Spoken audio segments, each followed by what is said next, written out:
This one's wife, as ever, is dead. Now it's Fash-On. Hello, I'm H.G. Tudor.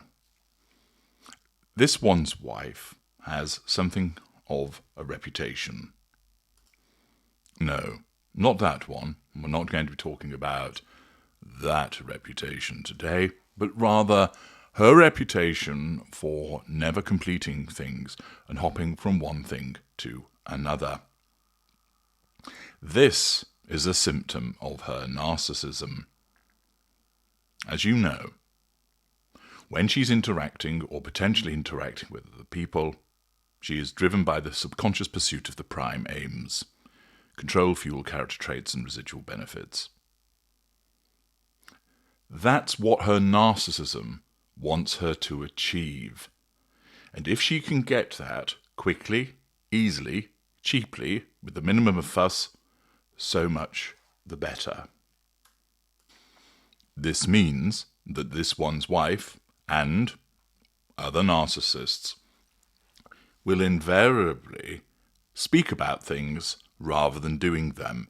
Because if the narcissist can get the prime aims by just flapping their gums, why go to the bother and effort of putting in additional work, additional effort, expenditure, time, etc.? There's no need, it's superfluous. If the narcissist can gain control over you by promising something without having to deliver it, guess what happens? If the narcissist can tell you they're going to do something and that causes you to come under control and provide fuel, there's no need to actually go and do it. Accordingly, with this one's wife, her narcissism causes her to undertake certain things and make announcements and then not deliver or not deliver properly. The reason being, she gets what she needs vis-a-vis the prime aims as a consequence of the announcement or the initial activity, and then there's no need to follow through on it. This is why we've seen her fail at so many things.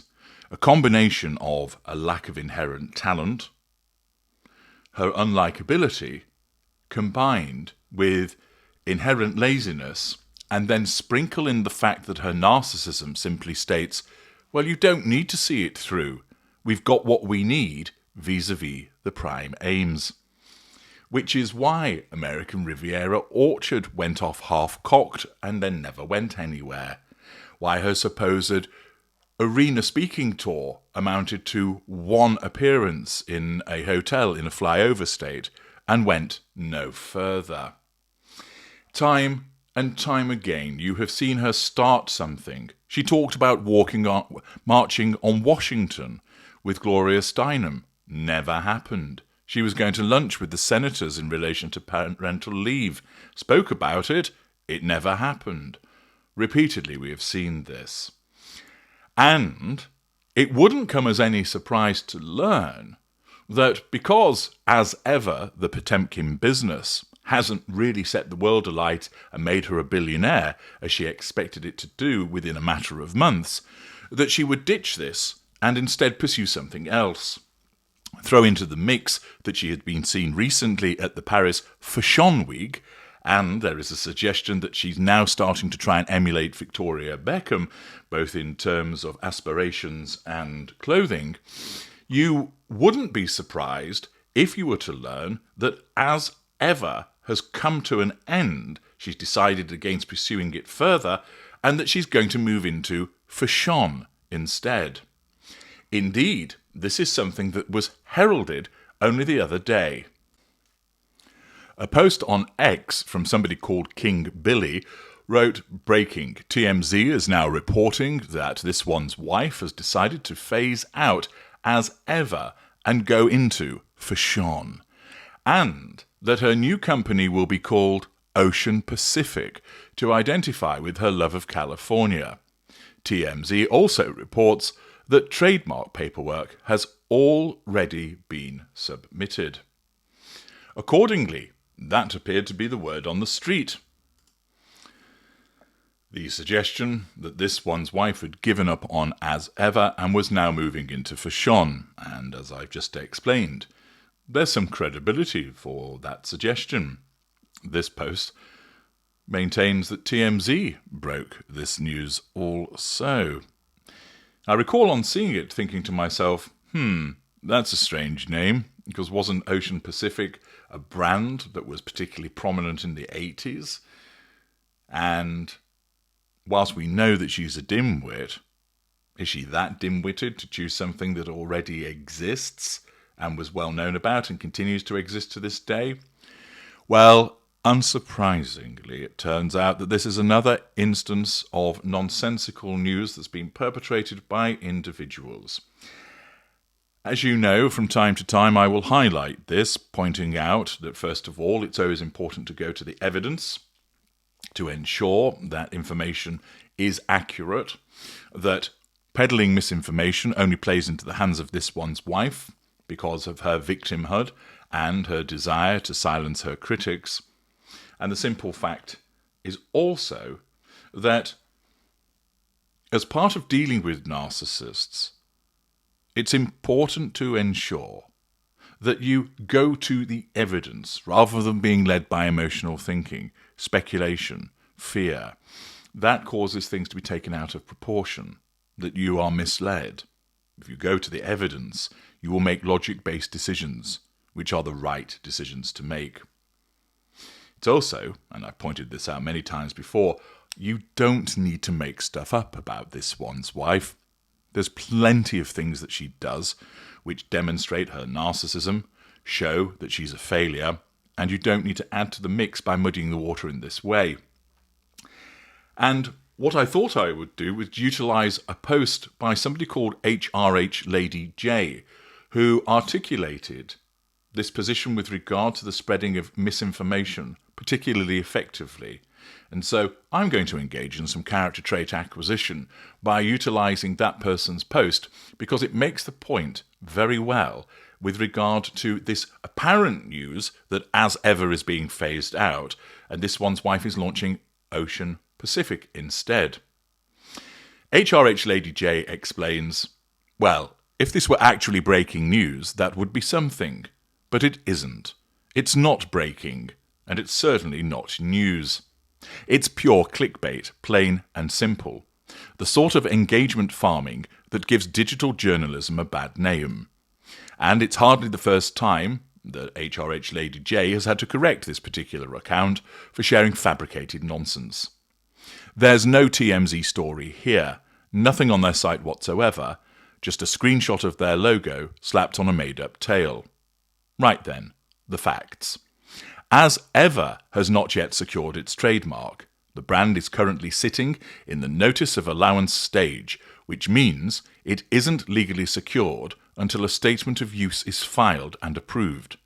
Until that happens, this one's wife does not legally own the trademark.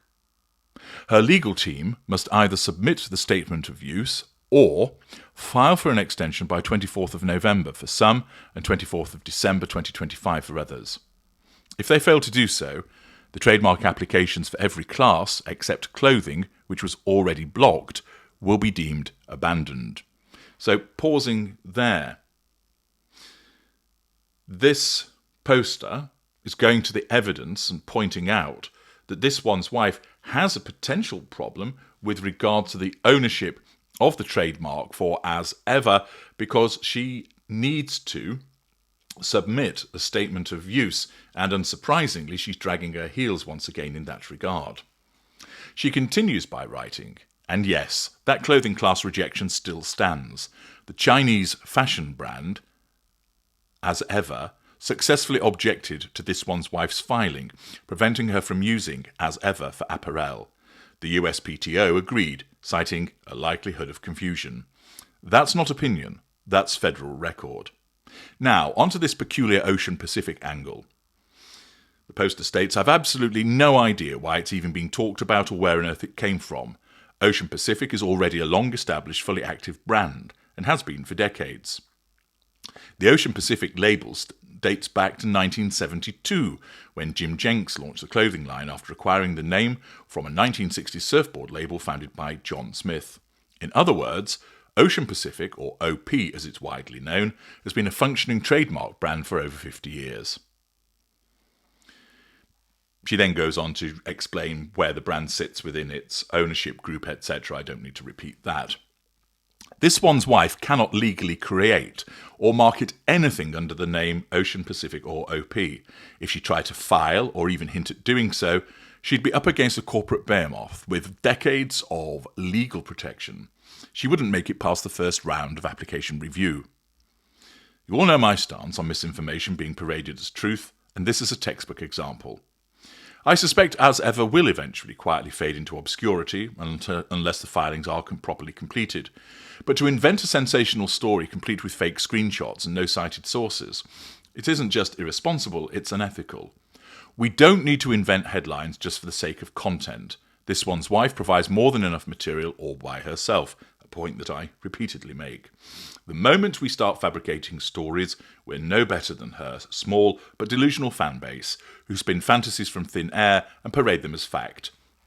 Don't fall for it. Don't share it before fact-checking. Don't be part of the rot. We're the media now.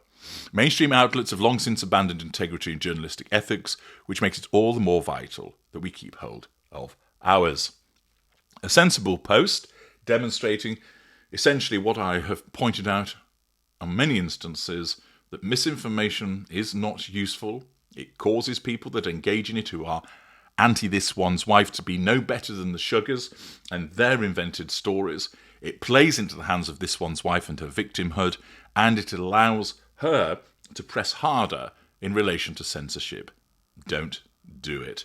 And I will continue to highlight the instances where it is happening so that you're aware of it and so that you can ensure that you don't fall for it also. I'm H.G. Tudor. Thank you for listening.